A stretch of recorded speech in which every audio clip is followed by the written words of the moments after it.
నమస్కారం ఘంటారావానికి స్వాగతం. ముందుగా ప్రధాన అంశాలు. మధ్యప్రదేశ్ రోడ్డు ప్రమాదంలో 7 హైదరాబాద్ వాసులు మృతి. కుంభమేళాకు వెళ్లి తిరిగి వస్తుండగా దుర్ఘటన.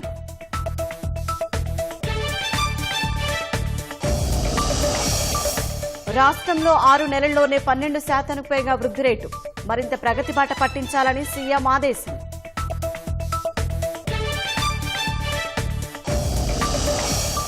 మంత్రులు ఫైళ్ల పరిశీలన వేగం పెంచాలన్న చంద్రబాబు. సమస్యలపై వెంటనే నిర్ణయం తీసుకోవాలని సూచన.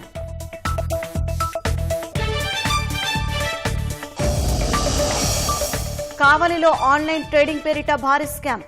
150 కోట్లతో ఉడాయించారని బాధితుల ఆవేదన.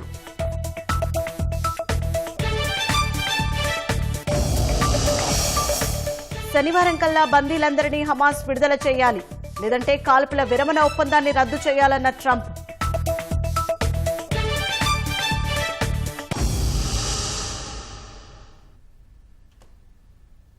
మధ్యప్రదేశ్లో జరిగిన రోడ్డు ప్రమాదంలో 7 తెలుగువారు మృతి చెందారు. కుంభమేళాకు వెళ్లి తిరిగి వస్తుండగా జల్పూర్ వద్ద మినీ బస్సు ట్రక్కు ఢీకొని ఘటన జరిగింది. మృతులు హైదరాబాద్ నాచారం వాసులుగా గుర్తించారు. మినీ బస్సు రిజిస్ట్రేషన్ ఆధారంగా తొలుత ఏపీ వాసులుగా పోలీసులు భావించారు. అయితే మృతదేహాల వద్ద దొరికిన ఆధారాలతో నాచారం వాసులుగా నిర్ధారించారు. మినీ బస్సులోనే పలువురు భక్తులు చిక్కుకుపోయిన స్థానికులు బయటకు తీశారు. క్షతగాత్రులను మధ్యప్రదేశ్ సిహోరాలోని ఆసుపత్రికి తరలించారు.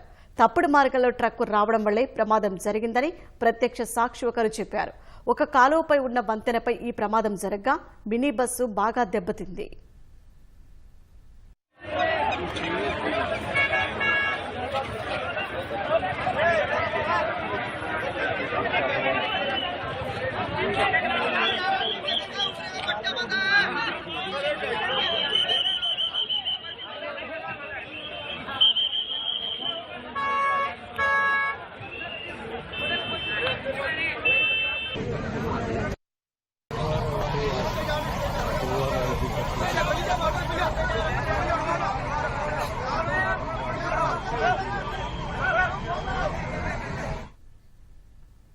ఈ ప్రమాదానికి సంబంధించి మరిన్ని వివరాలను మా ప్రతినిధి నాగార్జున అడిగి తెలుసుకుందాం.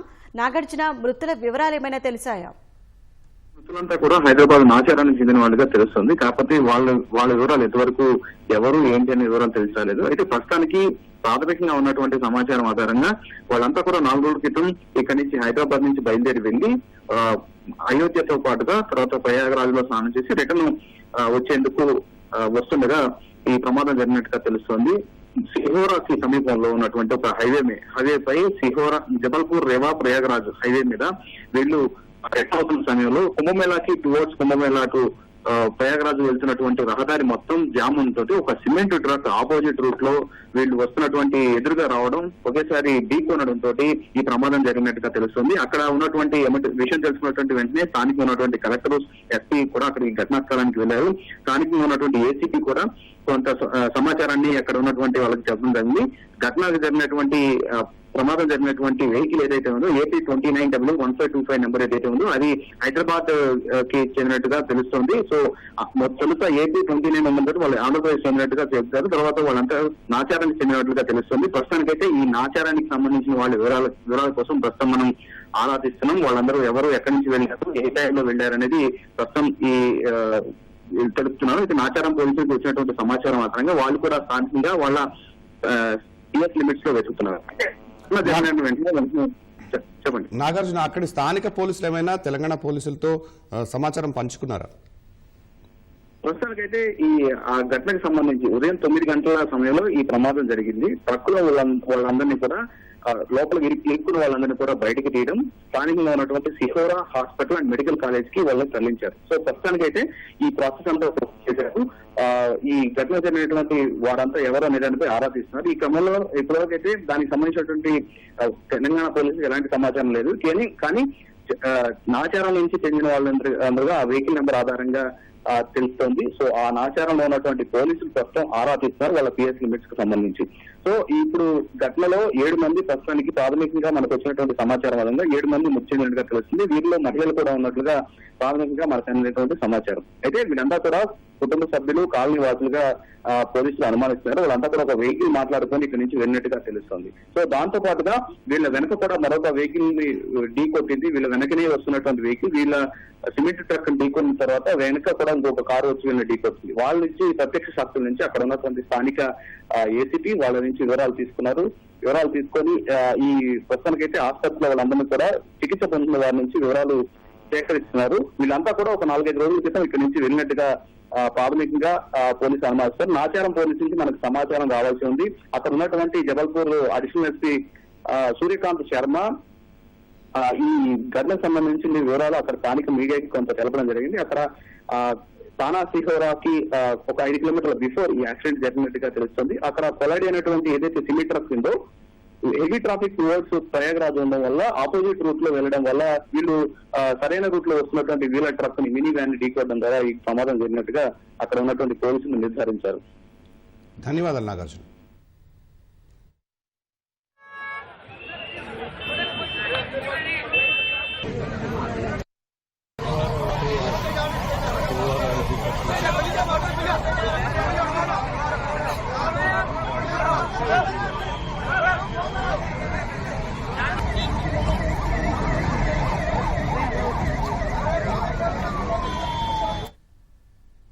మధ్యప్రదేశ్లో జరిగిన రోడ్డు ప్రమాదంలో 7 తెలుగువారు మృతి చెందారు.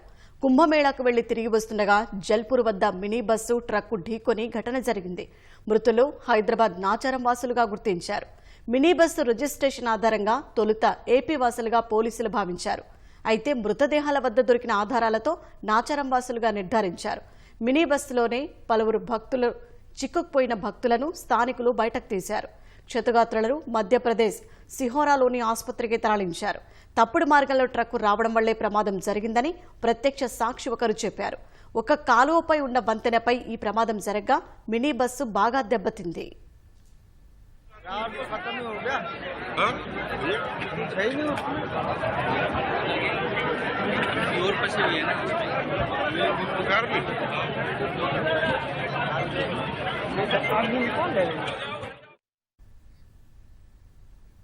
గత 5 ఏళ్ల వైసీపీ విధ్వంసం వల్ల రాష్ట్ర ఆదాయాలు పెరగడం లేదని ముఖ్యమంత్రి చంద్రబాబు అన్నారు. సచివాలయంలో మంత్రులు, కార్యదర్శులతో సమావేశం నిర్వహించిన సీఎం అంతా పనితీరు మెరుగుపరుచుకోవాలని సూచించారు. ఫైళ్ల క్లియరెన్స్ వేగవంతం చేయాలన్న ముఖ్యమంత్రి అంతా ఆన్లైన్లో ఉన్నప్పుడు ఎందుకు ఆలస్యమవుతోందని ప్రశ్నించారు. ప్రతి అంశంలోనూ వేగంగా నిర్ణయాలు తీసుకోవాలన్నారు. వ్యవస్థను సమర్థంగా నడపాలన్నదే తమ ప్రభుత్వ లక్ష్యమన్న ముఖ్యమంత్రి అవరోధాలను అధిగమిస్తూ ముందుకు సాగాలన్నారు. స్వర్ణాంధ్ర 2047 లక్ష్యాలను చేరుకునేందుకు 15% వృద్ధి రేటు సాధించేలా అధికారులు, మంత్రులు పనిచేయాలని పిలుపునిచ్చారు. వెల్తీ, హెల్దీ, హ్యాపీ సొసైటీ లక్ష్యంగా ముందుకెళ్లాలని సూచించారు. గవర్నమెంట్ వచ్చి 8 months అవుతుంది. గడిచిన 5 సంవత్సరాల పరిపాలన ప్రజలు యాక్సెప్ట్ చేయలేదు. అయితే డిఫరెంట్ టైమ్స్ డిఫరెంట్ ఛాలెంజెస్ ఉన్నాయి, కానీ ఇన్ని ఛాలెంజెస్ ఎప్పుడూ రాలేదు.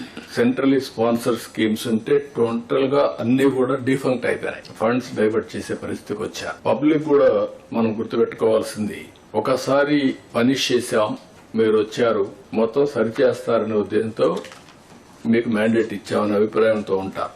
అది ఉన్నప్పుడు మనం ఎక్స్ట్రా ఎఫర్ట్స్ పెట్టాల్సిన బాధ్యత మనందరిపైన ఉంది. అందుకే మనం 8 months నుంచి దగ్గర almost all central sponsor schemes అని సెట్ చేశాం. అడ్మినిస్ట్రేషన్ కూడా ట్రాక్ లో పెట్టడానికి ప్రయత్నం చేశాం. రైట్ మ్యాన్ ని రైట్ పొజిషన్ లో పెట్టే ప్రయత్నం కూడా చేస్తున్నాం. Wealthy, happy and healthy society create చేయడం మన ఆబ్జెక్టివ్ గా మనం ముందుకు పోతున్నాం. 8 నెలల్లో 12.94% గ్రోత్ రేట్ వచ్చింది. అదే సమయంలో జరిగిన డిస్ట్రక్షన్ వల్ల ఇంకా రెవెన్యూస్ పెరగడం లేదు. అవన్నీ కూడా ఓవర్కమ్ కావాల్సిన బాధ్యత మన మీద ఉంది. అందుకే నేను మిమ్మల్ని అందరినీ కోరుతున్నా, ఇంతవరకు మనం ఎఫర్ట్ పెట్టాం, అయితే ఇంకా స్పీడ్ పెంచాల్సిన అవసరం ఉంది. మంత్రులు గాని, సెక్రటరీస్ గాని, మీ డిపార్ట్మెంట్ గాని పర్ఫార్మెన్స్ అప్రైజల్ రావాలంటే, కరెక్ట్ గా రావాలంటే డౌన్ బిలో ఉండే మెకానిజాన్ని మొత్తం మీ మెషినరీ అంతా కూడా గ్యారప్ చేయాల్సిన బాధ్యత ఉంది. ఫైల్డ్ క్లియరెన్స్ పైన కూడా గవర్నమెంట్ లో ఈరోజు ఆన్లైన్ ఫైల్స్ ఉన్నప్పుడు కొంతమంది వ్యక్తులు కానీ సెక్రటరీలు కానీ ఇండెఫినెట్ టైం 1 year 6 months తీసుకునే పరిస్థితి వస్తున్నారు. 3 months అట్లా. అంత టైం మనం తీసుకుంటే ఏ విధంగా మీ నిర్ణయాలు సమర్థనీయం అనేది కూడా మనం ఆలోచించుకోవాల్సిన అవసరం ఉంది. లాస్ట్ మైల్లో ఏ వ్యక్తి ఎన్ని రోజుల్లో ఫైల్ క్లియర్ చేశాడు కూడా క్లారిటీ వస్తుంది. ఎందుకు క్లియర్ చేయలేదు కూడా మీకు ఒక అవగాహన ఉంటుంది. నాకైతే మొత్తం కూడా వచ్చే పరిస్థితి వస్తుంది. దయచేసి మనందరం ఫైల్స్ అన్ని కూడా వేగం పెంచాలి, డెసిషన్స్ తీసుకోవాలి. అయితే ఇదేదో నేను కొంతమంది వ్యక్తుల్ని ఎత్తి చూపడానికి కాదు, వ్యవస్థని మెరుగుపరచడానికి, దీన్ని సమర్థవంతంగా ముందు తీసుకుపోవడానికి మనం ఆలోచిస్తున్నాం. ఫైనల్ గా నేను మిమ్మల్ని అందరినీ కోరేది ఒకటే, 2047 చాలా స్పష్టంగా 15% year-on-year గ్రోత్ రేట్ పెట్టుకుందాం. అదే సమయంలో $2.4 trillion మన జీఎస్టీపీ ఉండాలనుకున్నాం. $42,000 per capital income, highest in the country రావాలనుకుంటున్నాం. ఈ ఇయర్ నుంచి మీరు ఆలోచించాల్సింది, ఈ ఇయర్ మీరు ఏం చేయబోతున్నారు. First year we are completing. అక్కడి నుంచి 25-26 మన బడ్జెట్ ఒక వినూత్నంగా ఉండాల్సిన అవసరం ఉంది. ప్రజల ఆస్పిరేషన్స్ ని ఫుల్ఫిల్ చేసే విధంగా ఎవ్రీ డిపార్ట్మెంట్ మీరు ఆలోచించాలి. అదే సమయంలో నా దగ్గర నుంచి లాస్ట్ మైల్లో ఉండే పొలిటికల్ ఫంక్షనే పనిచేయాలి. చీఫ్ సెక్రటరీ నుంచి గ్రామ సచివాలయం నుండే ఉద్యోగి వరకు పనిచేసే పరిస్థితి రావాలి. అందరం కూడా సమిష్టిగా పనిచేసి షార్ట్ టర్మ్ లో ప్రజలకు హ్యాపీగా ఉండే విధంగా ఏమేం చేయగలుగుతాం చేయడం. అల్టిమేట్ గా తెలుగు జాతి అనేది ప్రపంచంలో నెంబర్ 1 చేయాలని నా సంకల్పం. నేను ఇక్కడుండే అందరిని కూడా కోరుతున్నా, అది ఎన్డీఏ సంకల్పం. నేను గాని, మిత్రుడు పవన్ కళ్యాణ్ గాని, అదే మరిగా మిగిలిన బీజేపీ గాని అందరం కూడా అదే ఆలోచిస్తున్నాం. అందుకని మీరు చూస్తే ఇండియన్ పాలిటిక్స్ లో కూడా పెను మార్పులు వచ్చాయి. మాటలు చెప్పే వాళ్ళందరూ చరిత్రలో కనుమరుగైపోయే పరిస్థితికి వచ్చారు. ఎవరైతే యాక్షన్ లో చూపిస్తున్నారో వాళ్ళు సర్వే అయ్యే పరిస్థితికి వచ్చారు. రాబోయే రోజుల్లో ఇంకా కూడా దీనికి మీరు చూడబోతారు. ఇప్పుడు పర్ఫార్మెన్స్ ఇది క్రైటీరియా. ఎవరైతే పర్ఫార్మ్ చేస్తామో వాళ్ళకు మనుగడ ఉంటుంది. ఉమ్మడి కృష్ణా, గుంటూరు జిల్లాల పట్టభద్రుల ఎమ్మెల్సీ ఎన్నికల్లో కూటమి అభ్యర్థి ఆలపాటి రాజేంద్ర ప్రసాద్ ప్రచారంలో దూసుకెళ్తున్నారు. విజయవాడ తూర్పు ఎమ్మెల్యే కుమారుడు గద్దె క్రాంతికుమార్తో కలిసి ఇంటింటి ప్రచారం చేశారు. మాచవరం ఎస్ఆర్ఆర్ కళాశాల నుంచి బీఆర్టీఎస్ రోడ్డు వరకు ఓట్లు అభ్యర్థించారు. ఆలపాటి రాజా గెలుపు ఏకపక్షమేనని పట్టభద్రులు అన్నారు.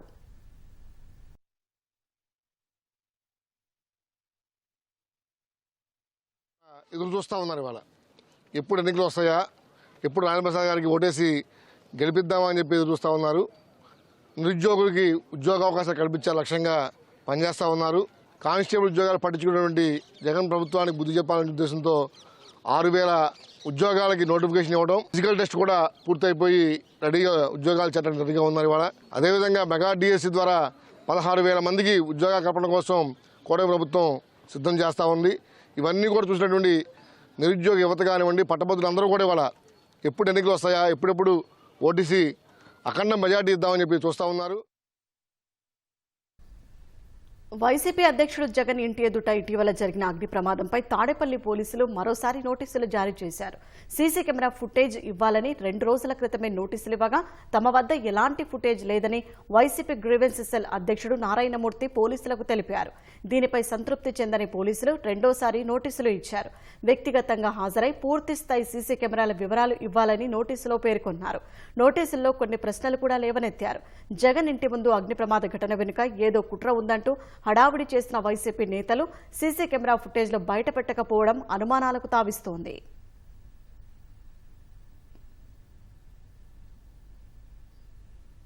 నెల్లూరు జిల్లా కావలిలో స్టాక్ మార్కెట్ ఆన్లైన్ ట్రేడింగ్ పేరిట భారీ మోసం వెలుగు చూసింది.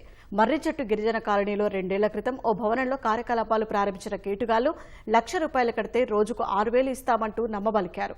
అత్యాశకు పోయిన ప్రజలు వారి మోసాలు గ్రహించలేక లక్షల్లో సమర్పించుకున్నారు. కమిషన్ ప్రాతిపదికన ఏజెంట్లను కూడా నియమించుకుని కావలి చుట్టుపక్కల గ్రామాల్లో అనేక మందికి ఎరవేశారు. అనేక మంది స్థిరాస్తులు కూడా విక్రయించి డబ్బులు డిపాజిట్ చేశారు. 2 ఏళ్లలో సుమారు 150 కోట్ల మేర వసూలు చేశారని వాపోతున్నారు. ఉన్నట్టుండి కార్యాలయం మూసివేయడంతో బాధితులు లబోదిబోమంటున్నారు. బాధితుల్లో ఉపాధ్యాయులు, పోలీసులు కూడా ఉన్నట్లు తెలుస్తోంది. అయితే కొందరు పోలీసు అధికారులు గొలుసుకట్టు వ్యాపారం గురించి ముందే తెలుసుకుని నిర్వాహకుల వద్ద వసూలకు పాల్పడ్డారని ఆరోపణలు ఉన్నాయి. ఆఫీస్ ఎదురుగా మేము రెంట్కి చేరాం సార్. వాళ్ళు ఇంటింటికి వచ్చి ఆంటీ వర్క్ నేర్చుకోండి అని చెప్పింది. వర్క్ నేర్చుకున్నాక అమౌంట్ కట్టుకోండి, మీకు ఎంత వస్తుంది అంత వస్తుంది అని చెప్పింది సార్. మేము ఫస్ట్ 10,000 వేసుకున్నాము. 10,000 వేసుకొని నెలకి వాళ్ళు ఇస్తున్నారు కదా అని చెప్పి ఇంకా ₹1,00,000 అప్పు తెచ్చేసాం సార్. మమ్మల్ని చూసి మా బంధువులు తెచ్చేసారు సార్. మేము 25 లక్షలు వేసాం సార్. మా సొంతదైతే మా వాళ్ళు మళ్ళీ మమ్మల్ని నమ్మి మా చుట్టాలు వేసారు సార్. బంధువులు కంటిన్యూగా ఇస్తున్నాడు కదా అని చెప్పి ఆఫర్లు వదిలేక నమ్మి మళ్ళీ కట్టాం సార్. అన్ని అక్కడక్కడే కట్టుకుంటూ వచ్చాం సార్. 4 లక్షలు కట్టాము. అవి వస్తే అవి మళ్ళీ తిరిగి మళ్ళీ అట్ట వేసాం. ఎక్కువనే లేదు. మన జనవరిలో ఇచ్చాం, మాకు రూపాయి రాలి. కాగితాలు లేవు, ఏం లేవు. 4-5 స్థలాలు దాకా అమ్మేశారు. మా బిడ్డలు పిల్లి తీసి కష్టాలు సార్. పక్కన వచ్చారు, వాళ్ళు పట్టుకోమని కొద్దులు అనుకుని గమ్ముకోండి. చిన్నగా 10,000 పరిస్థితి వేయించారు. వేసుకొని దాంట్లోనే కట్టుకోండి పిన్ని ₹10 వస్తుంది. పిన్ని బాబాయ్ అనే దాంట్లోనే కట్టుకొని ₹10 వస్తుందని చెప్పి అట్టే డెవలప్మెంట్ 1 సంవత్సరం దాకా చేశారు. వాళ్ళు 50 నుంచి లక్ష కాడి నుంచి ఇంకొక 50 అట్ట చిన్నగా ఒక్కొక్కటి వేస్తారు. మళ్ళీ 50,000 సీట్ వేశారు. 50,000 సీట్ వేస్తే అది కూడా వాళ్ళ కాడే ఉంది. 25 లక్షలు 7 మంది కలిసి చేస్తున్నాం సార్. మేము ఒక్కళ్ళకి చేస్తున్నది. నా మీద నమ్మకంతో మా బిడ్డలు కూడా వేశారు. ఇప్పుడు వాళ్ళకి అన్నీ చేస్తున్నారు. 2,50,000 దాకా తీసుకుంటాం సార్. అబద్ధం ఎందుకు చెప్పాలా, తీసుకుంటాం. అంటే దాంట్లో వచ్చిన డబ్బులు తర్వాత నమ్మకం మీద దాంట్లోనే వేసాం. దాదాపు 3 ఏళ్ళ నుంచి జరుగుతుంది. మాకు కరెక్ట్గా ఇచ్చి మమ్మల్ని ఇట్లా మోసం చేస్తారని మాకు తెలియదు. కరెక్ట్గా పేమెంట్ పడేది. ఎన్టీఆర్ జిల్లా పెనుగంచిప్రోలు తిరుపతమ్మ పెద్ద తిరునాళ్లు వైభవంగా జరుగుతున్నాయి. భక్తులు పెద్ద ఎత్తున తరలిరావడంతో అమ్మవారి ఆలయం కిటకిటలాడుతోంది. ఇక మరింత సమాచారం మా ప్రతినిధి జయప్రకాష్ ప్రత్యక్ష ప్రసారం ద్వారా అందిస్తారు.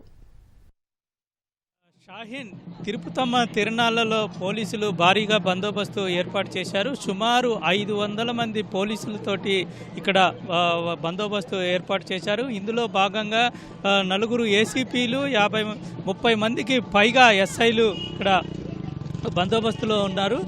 కేవలం ఈ దేవాలయం ప్రాంగణం చుట్టుపక్కలే కాకుండా ఇక్కడ చుట్టుపక్కల ఉన్నటువంటి ప్రాంతాల్లో అన్నదానం ఏర్పాటు, అదేవిధంగా బస్సు రూట్లకు ప్రత్యేకంగా సౌకర్యాలు ఏర్పాటు చేశారు. ఏ బస్సు రూట్లు ఎటు వెళ్ళాలి అనేది కూడా ముందస్తుగా ఇక్కడ సైన్ బోర్డులు ఏర్పాటు చేసి మధ్యలో బారికేడ్లు ఏర్పాటు చేసి పార్కింగ్కు ప్రత్యేక వసతి ఏర్పాటు చేశారు. ఈరోజు ఉదయం నుంచి ఇక్కడ బందోబస్తు ఏర్పాటు చేసినట్టు మనకు తెలుస్తుంది. ప్రత్యేకంగా ఇక్కడ మనం చూస్తూ ఉన్నాము డ్రోన్ కెమెరాలు, సుమారు 8 డ్రోన్ కెమెరాలు ఇక్కడ ఏర్పాటు చేసి రద్దీగా ఉన్న ప్రాంతాలను పరిశీలించి అదేవిధంగా నిర్మానుష్య ప్రాంతాల్లో కూడా ఈ డ్రోన్ని ఎగరవేసి ఎక్కడెక్కడ ఏం జరుగుతుంది అనేది కేవలం ఇక్కడ ఉన్నటువంటి కంట్రోల్ రూమ్లే కాకుండా విజయవాడలో ఉన్నటువంటి సిపి కూడా దీన్ని ప్రత్యేకంగా ఈ మానిటర్ చేస్తూ ఉంటారు. ఇక్కడ ఉన్నటువంటి లింకు ప్రతి ఒక్కటి సిపి రాజశేఖర్ బాబుకు వెళ్తుంది. రాజశేఖర్ బాబుకు వెళ్ళిన వెంటనే ఆయన పూర్తి స్థాయిలో ఇక్కడికి వచ్చి ఆ కంట్రోల్ రూమ్లో ఆయన ఉండి పర్యవేక్షణ చేస్తూ ఉంటారు. ఇక్కడ మనకి మహిళా సిబ్బంది డ్రోన్ కెమెరాలను పర్యవేక్షిస్తూ ఉన్నారు. ప్రతి ఒక్కటి ఇక్కడ కంట్రోల్ రూమ్ ఏర్పాటు చేస్తూ ఆ విధంగా వాళ్ళు దాదాపుగా ఈ 500 మంది పోలీసు సిబ్బంది ఇక్కడ దీన్ని పర్యవేక్షిస్తూ ఉన్నారు. దేవాలయంలో క్యూ లైన్ల వద్ద భారీగా ఏర్పాటు చేయటం, అదేవిధంగా దీని చుట్టుపక్కల ఏర్పాటు చేయటం చేస్తూ ఉన్నారు. ఇక్కడ మనకి నందిగామ ఏసీపీ తిలక్ ఉన్నారు. ఎటువంటి ఏర్పాట్లు చేస్తారో తెలిపేందుకు మనతో మాట్లాడతారు. చెప్పండి సార్, బందోబస్తుకు సంబంధించి ఎక్కడ ఎటువంటి ఏర్పాట్లు చేశారు, ఎంతమంది సిబ్బంది పూర్తి స్థాయిలో ఇక్కడ విధులు నిర్వహిస్తూ ఉన్నారు? ఈరోజు గోపయ్య సమేత తిరుపతమ్మ పెద్ద తిరునాళ్ళు సందర్భంగా ఏర్పాటు చేసిన ఈ బందోబస్తు మా సిపి గారు ఆదేశాల మేరకు సుమారు 350 మంది స్టాఫ్ని మేము ఇక్కడ డిప్లాయ్మెంట్ జరిపించాము. ఎంటైర్ బందోబస్తుని 4 సెక్టర్స్గా దీన్ని డివైడ్ చేశాము. ఫస్ట్ సెక్టరు ట్రాఫిక్కి and parking, 3 roads, 3 ways to the village and temple. One is Maitri అంటే towards నందిగామ నుండి వచ్చే వాళ్ళకి అందరికీ హైవే నుండి వచ్చిన వాళ్ళకి మైత్రి అని అక్కడ పార్కింగ్ పెట్టాము. అక్కడ ఉండి తర్వాత జగ్గాపేట నుండి వచ్చే వాళ్ళకి అందరికీను పోలీస్ స్టేషను రోడ్లోని శ్రీ చైతన్య స్కూల్ దగ్గర పెట్టాము, అక్కడ పార్కింగు. తర్వాత మదిరా నుండి వచ్చే వాళ్ళకి అందరికీను శృతి కన్వెన్షన్ హాల్ దగ్గర పార్కింగ్ ప్లేస్ పెట్టాము. ఆ 3 అక్కడ. ఒక ట్రాఫిక్ ఏసీపీ రామచంద్ర గారు ఆధ్వర్యంలో అది నడుస్తుంది. అలాగే అన్నదానము 25,000 భక్తులకి 20 కౌంటర్లోని భోజనం అక్కడ తోటలో నడుస్తుంది. అక్కడ ఒక ఏసీపీ గారు, 2 సీఏలు, ఒక 20 మంది స్టాఫ్తో వాలంటీర్లు, జిఎంఎస్కేలు, అలాగే సేవాదారులు వాళ్ళందరినీ ఉపయోగించి అక్కడ భోజనాలు నడుస్తున్నాయి. ఇప్పుడు 10 గంటల నుండి మధ్యాహ్నం 3 గంటల వరకు ఆ అన్నదానము నడుస్తుంది. తర్వాత third second temple in and around అంతా అక్కడ ఒక ఏసీపీ, 2 సీఏలు, అక్కడ ఒక 50 మెంబర్స్తోని అక్కడ ఇది నడిపిస్తున్నాము. భక్తులకి అందరికీ క్యూ లైన్స్ కానీ ఇవన్నీ దర్శనం తొందరగా అయ్యేటట్టుగా, ఎటువంటి ఆటంకాలు లేకుండా నడిచేటట్టుగా అక్కడ చేశాము. తర్వాత అసలైంది కళ్యాణం. ఈరోజు సాయంకాలము 6 గంటల నుండి 11 గంటల వరకు కళ్యాణం అవుద్ది. ఆ కళ్యాణానికి సుమారు ఒక 50,000 మంది సీటింగ్ అరేంజ్మెంటు, అంటే వాళ్ళందరికీ కూర్చొని కళ్యాణము చూసే అవకాశం కల్పిస్తున్నాము. కాబట్టి అన్నీ ఇప్పుడు డీసీపీ ఈస్ట్ మేడము గౌతమి సాలే గారు, అలాగే మా రూరల్ డీసీపీ మహేశ్వర్ రాజు గారు ఆధ్వర్యంలో కూడాను టైం టు టైం ఇన్స్ట్రక్షన్స్తో మేము నడిపిస్తున్నాం. ఇది స్పెషల్ కోర్స్ కూడా మేము ఇక్కడ తీసుకున్నాము. ఇదిగోండి క్యూఆర్టీ మీ పక్కన ఉంది, క్యూఆర్టీ టీం. ఏసీపీతో పాటు డీసీపీ మహేశ్వర్ రాజు గారు కూడా వచ్చారు, వారిని అడిగి తెలుసుకుందాం. చెప్పండి సార్, ఇక్కడ ప్రత్యేకంగా డ్రోన్ కెమెరాలు కూడా ఇక్కడ పర్యవేక్షిస్తున్నట్టు తెలుస్తుంది. ఎన్ని డ్రోన్ కెమెరాలు ఏర్పాటు చేశారు, ఎట్లాగా వీటిని పరిశీలిస్తున్నారు?